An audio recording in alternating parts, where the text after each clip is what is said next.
Hey YouTube, this is Roblomax1 here, and today I'm going to be reviewing Arrow Comic Books, Volume 1.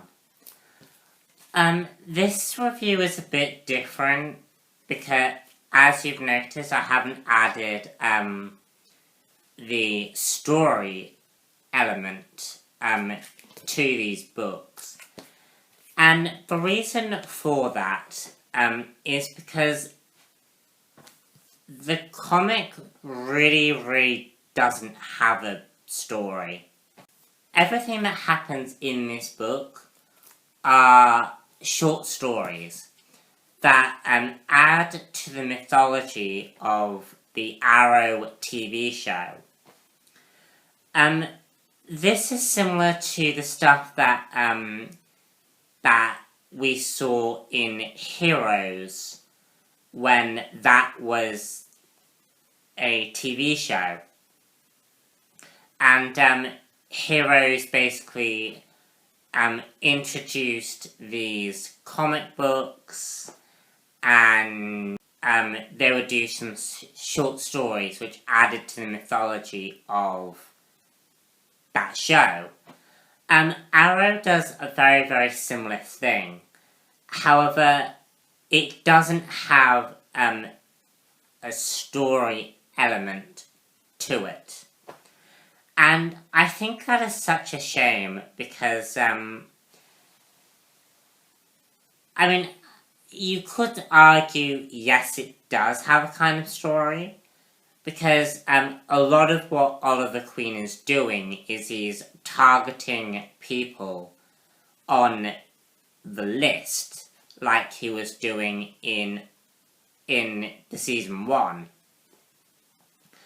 And he's very focused on that. But again, it's the short stories based on him targeting various members of the list, and they're not particularly long. This book is probably perhaps one of my biggest disappointments. It's just not a very good story.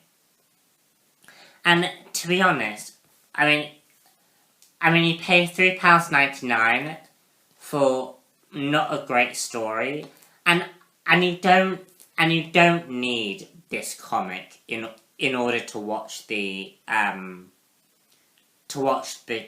show. It's not necessary, and in fact, quite a lot of the stuff in the comic book has actually been sort of redone, or redone in the actual show. For instance, there's a bit in the volume where Diggle is talking about what happened to him in Afghanistan. Well, that is basically redone in season 2 of Arrow, which sort of makes the events of what happened in the comic books sort of moot. However, there are good parts to this kind of storytelling. Most notably in issue 5, we have an interesting story with Helena Bertinelli, and arguably Arrow does a lot more better job at sort of giving Helena Bertinelli a bit of life to her. And basically what happens in this comic is that Helena, we learn a bit about Helena's backstory, about how she became the character we saw in her episodes in the beginning. And, with her wearing the motives the motorbike helmet and shooting the bullet that hit Moira in Arrow. And we learn basically that she had trained with assassins, and that that's where she gets some of her skills as a vigilante. We also learn in this comic about some of the parallels between Helena Bertinelli and Oliver Queen, which weren't very apparent in the Arrow TV show. There's also an interesting part where Oliver Queen is sort of remembering whilst he's on a mission, where he's flashing back to all of to his father and Sarah Lance, and it sort of freaks him out a bit.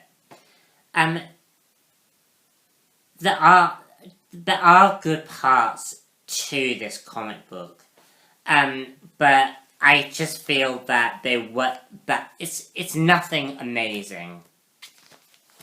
I think you could watch the TV show and not need to pick up Arrow Volume 1. Or even Arrow Volume 2. I don't think it's a necessary comic book. So I would give this comic book about a 2 out of 5. But as I said, there are good elements to the story. And the artwork in this comic is really, really good. I think it's the same kind of artwork that's similar to Injustice. To the Injustice comics, which I really, really like. But yeah, I give it about a 2 out of 5, and that's just being fair to the... And that's being overly generous to the comic. I do not recommend people buy this. It's not necessary. It's...